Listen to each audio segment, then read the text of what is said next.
ሰላም ጤና ይስጥልን ውድ የቻናላችን ተከታታዮች የፕሮግራማችን ቤተሰቦች፣ ይህ አብዲራዋ ቲዩብ ነው።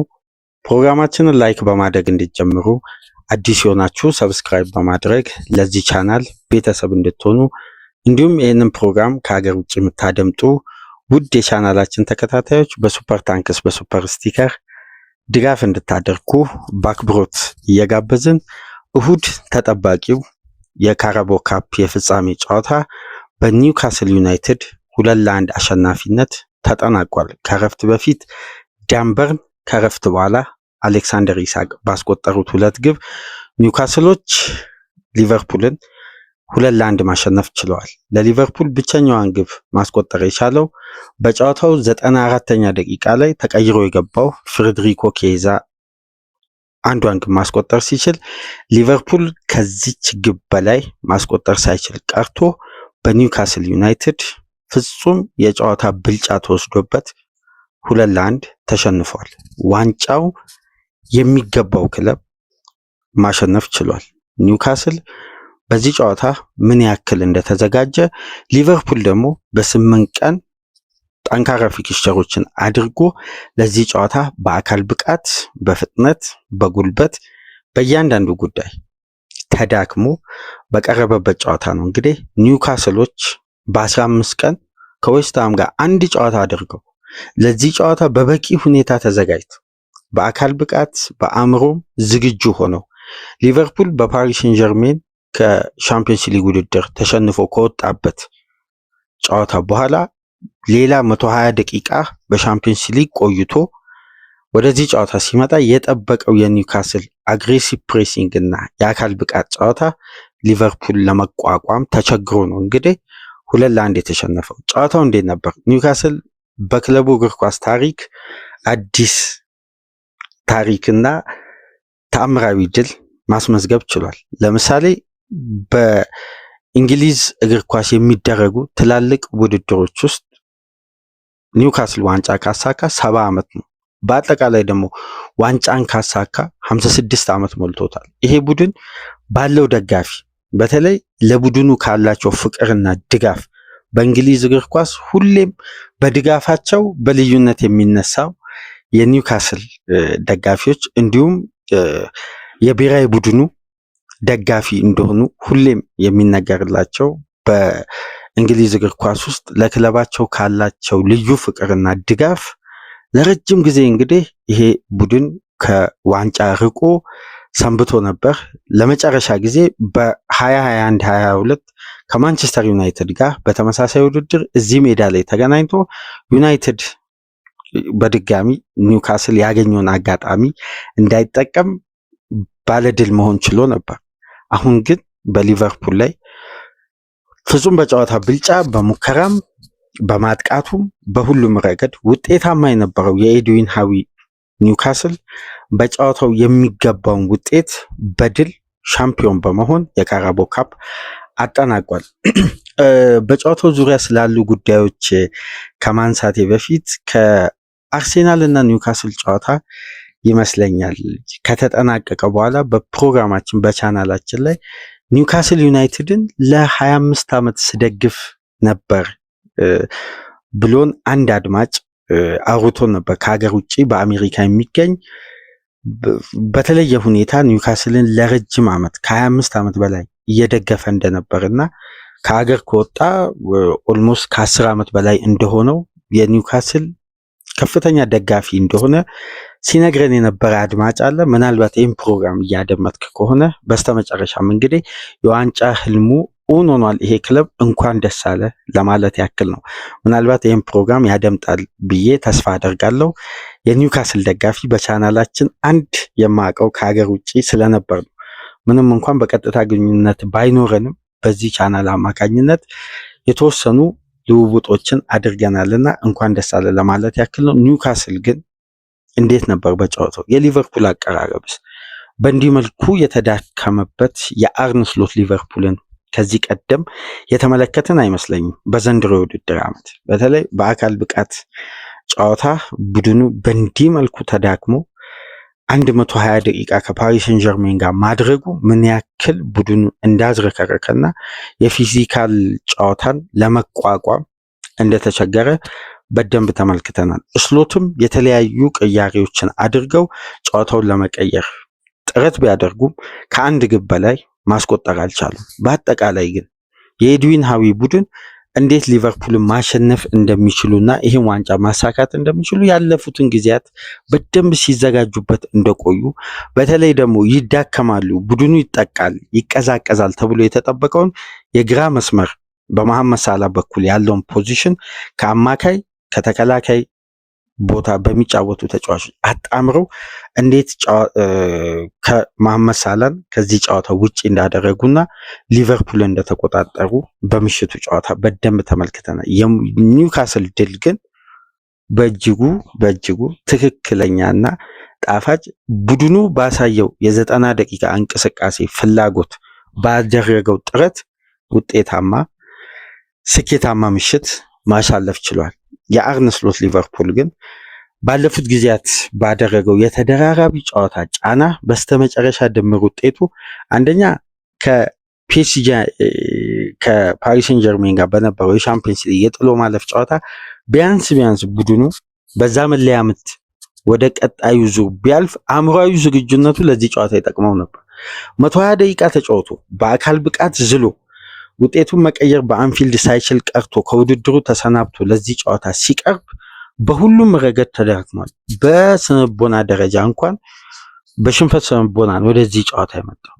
እዚህ ላይ ደግሞ የረጅም ጊዜ የዋንጫ ጥም ያለበት ቡድን እንዴት የሊጉን መሪ ማሸነፍ ድል ማድረግ እንደሚችል ያለፉትን ጊዜያት የተዘጋጀበትን ልዩ ፎርም ነው ያየነውና ኒውካስል ድሉ ይገባው ነበር። ሊቨርፑል ጥረቶቹ እንደ ወትሮ አይደሉም። ይሄ ደግሞ ከተደራራቢ ጨዋታና ካለፉት ጊዜያት ከነበሩ ጠንካራ ፊክስቸሮች በመነሳት የአማካዩ ስፍራ ያለ ሮቴሽን ትላልቅ ጨዋታዎችን ሙሉ በአማካይ ከ80 ደቂቃ በላይ መጫወታቸው፣ በፊት መስመር በኩል ያሉ ተጫዋቾች እንደ ቀድሞ እንደ መጀመሪያው ዙር ዲያዝ፣ ጆታ፣ ኑኔዝ ስላለመሆናቸው፣ በሳላ ላይ ቡድኑ የማጥቃቱ እንቅስቃሴ በአብዛኛው ጥገኛ መሆኑ፣ የኮርሊ ጋክፖ ከጉዳቱ በኋላ አሳማኝ እንቅስቃሴ አሳማኝ ተክለሰውነት ብቃት ላይ ጤንነት ላይ አለመገኘት የነዚህ ሁሉ ድምር ውጤት ዋጋ አስከፍሎታል። እንዲሁም ሊቨርፑል በመከላከሉ በኩል ቢያንስ በዚህ የውድድር ዓመት ካሉት ጥንካሬዎች መካከል በዋነኝነት የሚጠቀሰው የሁለቱ ሴንተር ባኮች ጥንካሬ እስከ መጀመሪያ 45 ድረስ ብቻ ነበር በጥንካሬነት መቆየት የቻለ። ከረፍት በኋላ በዛ ጥንካሬ መዝለቅ አልቻለም። በቫንዳይክ ትልቅ ተጽዕኖ ምንም እንኳን ከሌሎች ተጫዋቾች በላይ ሜዳ ውስጥ በርካታ ደቂቃ ቢጫወትም በሊቨርፑል ቤት በካራቦ ካፕ የምሽቱ ጨዋታ ተቀይረው ገብተው በነኬዛ የተወሰኑ ጥረቶች በነኮርቲስ ጆንስ ቢታይም ከቫንዳይክ በተናጠል ሊጠቀስ የሚችል ተጫዋች አልነበረም። ሜዳ ውስጥ ቢያንስ ሰቦዝ ላይ በአንድ ለአንድ ግንኙነት ኳሶችን ለማስጣል ጥረት ያደርጋል እንጂ መዳከሙ በእጅጉ ቡድኑን ተጋላጭ አድርጎታል። ከረፍት በፊት እንግዲህ ሊቨርፑል በኒውካስል የመጫወቻ ቦክስ ውስጥ አነስተኛ ኳስ የነካበት በሙከራ ኢላማውን የጠበቀ ሙከራም እድልን በመፍጠር በሁሉም በኩል ዜሮ ሆኖ የወጣበት የመጀመሪያ ጨዋታ ነው። አንድም ሙከራ አላደረገም። አንድም ኢላማውን የጠበቀ ሙከራ እንዲሁም ኦፍ ታርጌት ማድረግ አልቻለም። ይሄ ቡድን በተደጋጋሚ ባደረጋቸው ጠንካራ ፊክስቸሮች ምክንያት ኳስን ኮንትሮል አድርጎ የጌሙን ቴምፖ አቀዝቅዞ በሪትም ለመግባት ያቀደው የጨዋታ ፕላን ሳይሳካ ቀርቷል። 56% የኳስ ቁጥጥር ብልጫ ቢኖረውም ነገር ግን ቡድኑ አንድ ትልቅ እድል ከረፍት በፊት መፍጠር ሳይችል ቀርቶ እረፍት ሊወጡ በተቃረቡበት ደቂቃ ዳንበርን በግሩም ሄዲንግ ነፃ በሆነ የማርኪንግ እና የዞናል ማርኪንግ ስትራቴጂ በአስደናቂ ሁኔታ ኒውካስልን ቀዳሚ ማድረግ ቻለ። ሊቨርፑል ጉባን ሲያስተናግዱ 45 ደቂቃ ሞልቶታል። ተጨማሪ ደቂቃዎች ናቸው የቀሩት። ለዛሽ ደቂቃ የሚሆን የጥንቃቄ እርምጃ እንኳን ሳይወስዱ በፈጠሩት ክፍተት በፈጠሩት መዘናጋት የተቆጠረ ግብ ነበር። ከረፍት በፊት ኒውካስልን ቀዳሚ ማድረግ የቻለው። ከረፍት በፊት ከተፈጠሩ ጉዳዮች መካከል በአወዛጋቢነት እየተነሳ የሚገኘው ትሪፐር ከዲያዝ ጋር በአንድ ለአንድ ግንኙነት ባደረገው እንቅስቃሴ በእጁ መንካቱ በቫር ታይቶ ፍጹም ቅጣት ምት ያልተሰጠበት ምክንያት፣ ከዛ በቀር ሊቨርፑል ከረፍት በፊት አስደንጋጭ ወይም የሚያስቆጭ ሙከራ በአጥቂዎች በኩል በአማካዮቹም ክሬት ማድረግ ሳይችል ቀርቶ ኒውካስል 9 ሙከራ 3 ኢላማውን የጠበቀ አንድ ግብ አስቆጥሮ ከረፍት በፊት በነበረው ብልጫ አድቫንቴጁ ይገባው ነበር ለቡድኑ። እንግዲህ ግቧን ያስቆጠረው ዳንበርን አስደናቂ ሳምንት ነው ማሳለፍ የቻለው። በእንግሊዙ አዲሱ አሰልጣኝ ቶማስ ቱኸል አማካኝነት ለብሔራዊ ቡድን ጥሪ ተደርጎለት እንዲሁም የካራቦ ካፕ ዋንጫን አሳክቶ በ33 ዓመቱ እንግዲህ ላደገበት ሲደግፍ ከልጅነቱ ጀምሮ ላደገበት ክለብ እንዲህ አይነት ስኬታማ ቀንን ማሳለፉ እንዲሁም በፕሮፌሽናል እግር ኳስ የመጀመሪያ ለእንግሊዝ ብሔራዊ ቡድን ጥሪ ያገኘበት ሳምንት ነበር። በካራቦ ካፕ በምሽቱ ጨዋታ ኒውካስልን ቀዳሚ ያደረገችዋን ግብ ማስቆጠር የቻለው።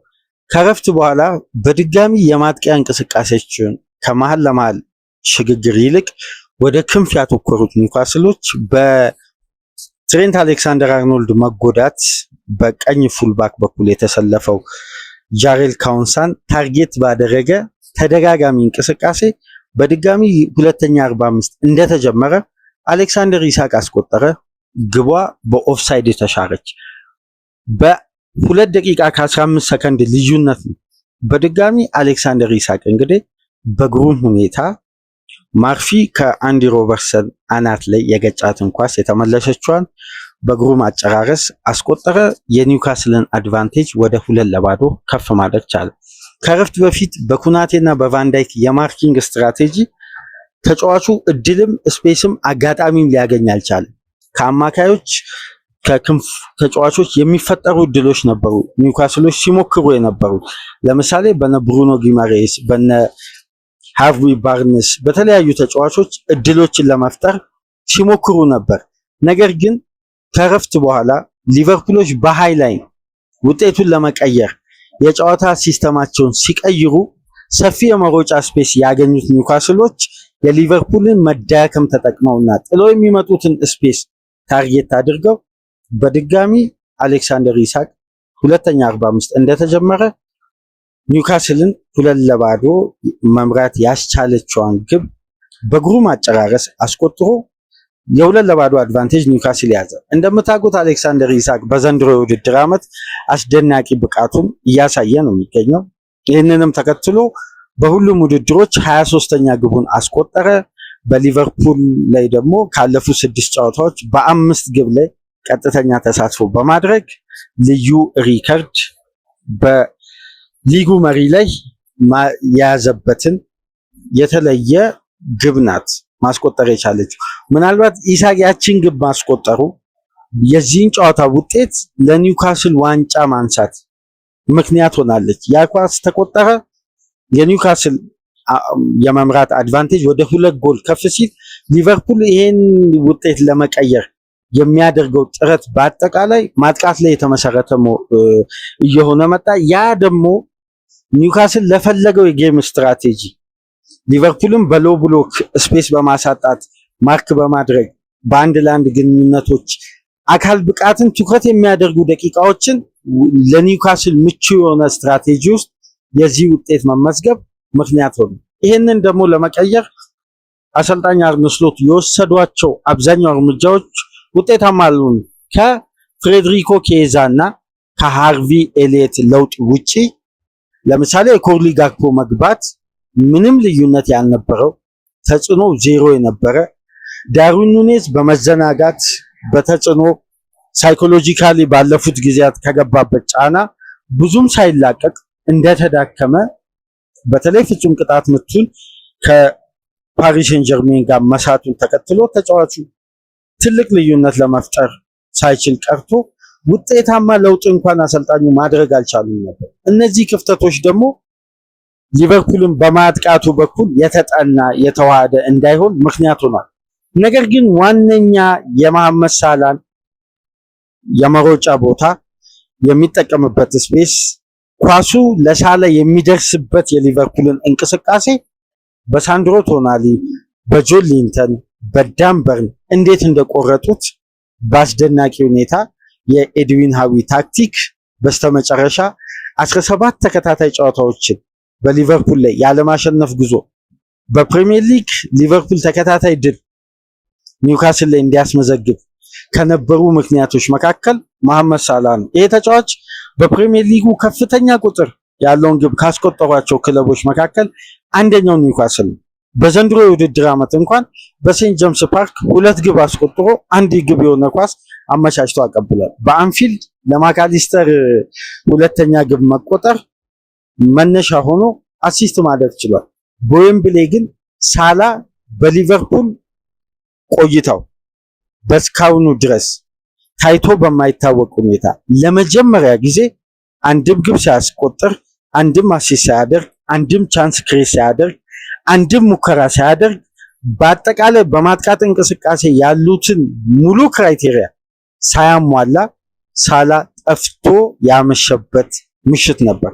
ያ ደግሞ የሊቨርፑልን እንቅስቃሴ 100% የጌሙን ፕላን በግልጽ ያሳየ፣ የኒውካስልን ጥንካሬ ከፍ ያደረገ፣ የሊቨርፑልን መውረድ ያጋለጠ የመጨረሻው መደምደሚያ የመሐመድ ሳላህ ልዩነት ነው። ለዚህ ተጫዋች የሚሄዱ ኳሶች በራሱ በተጠና ሁኔታ ከአካል ብቃት እንቅስቃሴ ከአንድ ለአንድ ግንኙነት በጸዳ መልኩ የሚደረጉ የፋይናል ሰርድ ፓሶች ምን ያክል የትሬንት አሌክሳንደር አርኖልድ አለመኖር የዚህን ተጫዋች በቂ ኳስ የማግኘት አቅም እንዳወረዱ፣ እንዲሁም ሊቨርፑሎች በአጠቃላይ በነበረው የጨዋታ እንቅስቃሴ ማድረግ የፈለጉትን ወይም በጨዋታው ይዞ የመጡትን የጌም ፕላን እንኳን የመጨረሻ ደቂቃዎች ላይ በኬዛ ግብ የነበረው እንቅስቃሴ ካልሆነ በስተቀር ብዙም ተጽዕኖአቸው ከፍ ሳይል ከኮርቲስ ጆንስ አስደንጋጭ ወደ ጨዋታ መመለስ የሚችልበት ሙከራ ውጪ ግቧ ናት የተቆጠረችው እንጂ ሊቨርፑል አመርቂ እንቅስቃሴ በምሽቱ ጨዋታ አላሳየም። ፋይናል ሳይሆን ኒውካስል በሜዳው የሚጫወት ነው የሚመስለው የነበረው ብልጫ። ሊቨርፑል ኳሱን ተቆጣጥሯል፣ እድል ክሬት ለማድረግ ተቸግሯል። በአንድ ለአንድ ግንኙነት በአርነ ስሎት መሰልጠን ከጀመረበት ጊዜ አንስቶ ሊቨርፑል ደካማ ሪከርድ አስመዝግቦ ያጠናቀቀበት ጨዋታ ነበር። በአጠቃላይ ለኒውካስሎች ውጤቱ ይገባ ነበር። ነገር ግን የእንግሊዝ እግር ኳስ ታሪክ ውስጥ የተመዘገበ ከዚህ ቀደም ምናልባት ያላስተዋልናቸው ትላልቅ ሪከርዶች በምሽቱ ጨዋታ ኒውካስሎች ማሳካት ችለዋል። ለምሳሌ ፖርትስማውዝ የኤፍኤ ካፕን ዋንጫ ማንቸስተርን አሸንፎ ባሸነፈበት የዌምብሌ ጨዋታ የፖርትስማውዝ አሰልጣኝ የነበረው ሃሪ ሬድናፕ የመጨረሻ እንግሊዛዊ አሰልጣኝ በእንግሊዝ በሚደረጉ ውድድሮች ውስጥ ዋንጫ ማሳካት የቻለ በእንግሊዝም ወይም የእንግሊዝን ክለብ ወክሎ በአሰልጣኝነት ዋንጫ ማሳካት የቻለ የመጨረሻው አሰልጣኝ ነበር። ከዛን የውድድር ዓመት በኋላ ነው እንግዲህ ከ10 ዓመት በላይ እንግሊዛዊ አሰልጣኝ በእንግሊዝ ውስጥ በሚዘጋጁ ውድድሮች ላይ በአሰልጣኝነት ዋንጫ ማሳካት የቻለ ከሃሪ ሬድናፕ በኋላ ብቸኛው አሰልጣኝ ኤድዊን ሃዊ ሆኗል። ይሄ የሚያስገርም ታሪክ ነው። በእነዚህ ሁለት ስኬቶች በእንግሊዛዊ አሰልጣኞች ከተመዘገቡበት ጊዜ መሀል ላይ የነበሩ 48 ውድድሮችን በእንግሊዝ እግር ኳስ የተደረጉትን ያሸነፉት አሰልጣኞች በአጠቃላይ እንግሊዛዊ አይደሉም፣ ከእንግሊዝ ውጭ የሚገኙ አሰልጣኞች ናቸው። እንግሊዛዊ ዜግነት የሌላቸው አሰልጣኞች ናቸው በአጠቃላይ ማሳካት የቻሉት። አብዛኛውን ፔፕ ጋርዲዮላ፣ ከዛ በመቀጠል የርገን ክሎፕ እያለ ይቀጥላል። በርካታ ጨዋታዎችን አሸንፈው በፍጻሜ ዋንጫ ሲያሳኩ እንግሊዛዊ አሰልጣኞች አልነበሩም። ከሃሪ ሬድናፕ በኋላ በእንግሊዝ እግር ኳስ ታሪክ ሌላኛው ብቸኛ አሰልጣኝ ነው። በእነዚህ ጊዜያት ውስጥ በእንግሊዝ እግር ኳስ በተዘጋጁ ውድድሮች ውስጥ ዋንጫ ማሳካት የቻለ ኤድዊን ሃዊ እንዲሁም የፒአይኤፍ ፐብሊክ ኢንቨስትመንት ፈንድ ይህን ቡድን ከያዙበት ጊዜ አንስቶ በጋራ እንዴት ኒውካስልን እንደቀየሩት እንዴት እንደገነቡት በአስደናቂ ሁኔታ ቡድኑን ወደዚህ ተፎካካሪነት እንዴት እንደቀየሩና ዛሬ ላይ ቡድኑ በተከታታይ 9 ፍጻሜዎችን በሽንፈት አጠናቆ ከ1955 በኋላ በስተመጨረሻ በዌምብሌ ከ9 ተከታታይ ሽንፈት በኋላ ድል ማድረግ ችለዋል። ለኒውካስሎች የምሽቱ ጨዋታ 100% ውጤቱ ይገባቸው ነበር። ካሳዩት ፍላጎት፣ ከወሰዱት ብልጫ፣ ካደረጉት ሙከራና እያንዳንዱ እንቅስቃሴ ስንመለከት የኤድዊን ሃዊ ቡድን አስደናቂ ዝግጅት አድርጎ ነው ለዚህ ጨዋታ ቀርቦ በልዩነት ማንሳት የቻለው። በእንግሊዝ እግር ኳስ በእንግሊዝ አሰልጣኝ ዋንጫ ለመጨረሻ ጊዜ የተነሳው እንግዲህ በ2008 በሃሪና በኤፍኤ ካፕ ጨዋታ ያደረጉት ድልና እንዲሁም በሊግ ካፕ የተደረገ ድል ነው። ከዛ ውጪ የትኛውም እንግሊዛዊ አሰልጣኝ በእንግሊዝ በተዘጋጀ ውድድር ላይ አሸናፊ ሆኖ አያውቅም ነበር። የፍጻሜ ጨዋታ ወይም ዋንጫ ማሳካት አልቻሉም ነበር። ሊቨርፑል እንግዲህ በጣም በዚህ ጨዋታ በብዙ መልኩ ተዳክሞ ነው። እንደውም አንድ ቁጥራዊ መረጃ ስመለከት ባለፉት 47 ጨዋታዎች በሁሉም ውድድር ሊቨርፑል 32 ኢላማውን የጠበቀ ሙከራ አድርጓል። ነገር ግን ባለፉት 2 ጨዋታዎች በሻምፒየንስ ሊግ የምሽቱን ጨዋታ ጨምሮ ባለፉት 3 ጨዋታዎች ወደ 310 ደቂቃዎች ባለፉት 310 ደቂቃዎች የአርነ ስሎት ሊቨርፑል ኢላማውን የጠበቀ ሙከራ ማድረግ የቻለው 5 ነው። ከዚህ ቀደም በነበሩ ጨዋታዎች በአማካይ እንኳን 7 ኢላማውን የጠበቀ ሙከራ የሚያደርገው ቡድን በስተመጨረሻ ባለፉት 3 ጨዋታዎች በደርሶ መልስ ከፓሪስ ሴን ጀርሜን ጋር እንዲሁም ከኒውካስል ጋር በነበረው ጨዋታ በድምሩ 5 ኢላማውን የጠበቀ ሙከራ ብቻ ነው ማድረግ የቻለው። ይሄ ደግሞ ምን ያክል በሰሞኑን ፊክስቸርና ተደራራቢ ጨዋታዎች የዚህ ቡድን ጥንካሬ ከጊዜ ወደ ጊዜ እረፍት የሌለው ተደራራቢ ፊክስቸሮች እንዲሁም ተጋጣሚያቸው ጠንካራ መሆኑ በየውድድሩ ሊቨርፑልን እንዴት እንደፈተነና በስተመጨረሻ ይሄ ሳምንት ለአርነ ስሎት ለሊቨርፑል ደጋፊዎች አሳማሚ ሳምንት ነበር።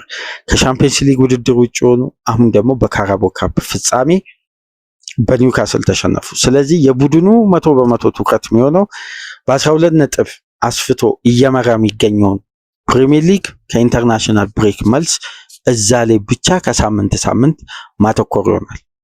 በዚህ የውድድር ዓመት ለ4 ዋንጫ ከወራት በፊት ሲጫወት የነበረው ቡድን ከኤፍኤ ካፕ በፕሌይማውዝ በፓሪስ ሴን ጀርሜን ከሻምፒየንስ ሊግ በካራቦ ካፕ ፍጻሜ ደግሞ በኒውካስል ተሸንፎ ከ3 ዋንጫዎች ውጪ ሆኖ እንግዲህ በተረጋጋና በሰከነ ሁኔታ በሰፊ የነጥብ ልዩነት እየመራ የሚገኘውን የሊጉን የዋንጫ ፉክክር አጠንክሮ ወደዛ እንደሚያዘነብል ነው ካሁን በኋላ ያሉ ብቸኛ አማራጭ ቀሪ 9 የፕሪሚየር ሊግ ጨዋታን በድል ለማጠናቀቅ ይሄን የ12 ነጥብ ልዩነት አስጠብቆ ከተሻለ ሪከርዱን አሻሽሎ ካልሆነ ይሄን ነጥብ ጠብቆ በማጠናቀቅ ሊቨርፑልን በመጀመሪያ ውድድር ዓመታቸው እኛ አሰልጣኝ ስኬታማ የማድረግ ትልቁ ኃላፊነት ውስጥ የገቡበትን የፕሪሚየር ሊግ መሪነት ማስቀጠል ነው።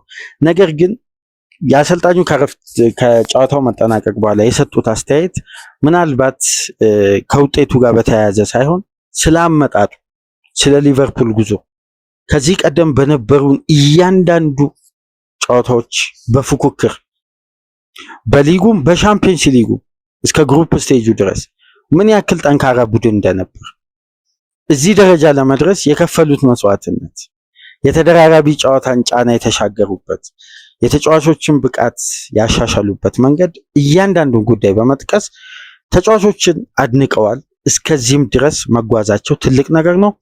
አሁን በሚኖረው የእረፍት ክፍተት ቡድኑ በተሻለ ሁኔታ ራሱን አሬንጅ አድርጎ በጥሩ አካል ብቃትና በአንድ ሳምንት ካጋጠመው ከሁለት ውድድር ውጭ የሆነበትን አጋጣሚ በመርሳት እነዛን ቁጭቶችን ሊመልስ የሚችል የፕሪሚየር ሊጉን ዋንጫ የማሳካት ዓላማ ላይ ትኩረት አድርገው እንደሚመለሱ ከጨዋታው በኋላ መግለጫ የሰጡት። ነገር ግን ለኒውካስል ለማክፓይስ ደጋፊዎች እንዴት አይነት ጣፋጭ የዌምብሌ ምሽት እንደነበር በአስደናቂ ሁኔታ መመልከት ችለናል። እያንዳንዱ ተጫዋች የነበረው ፍላጎት ይሄ ቡድን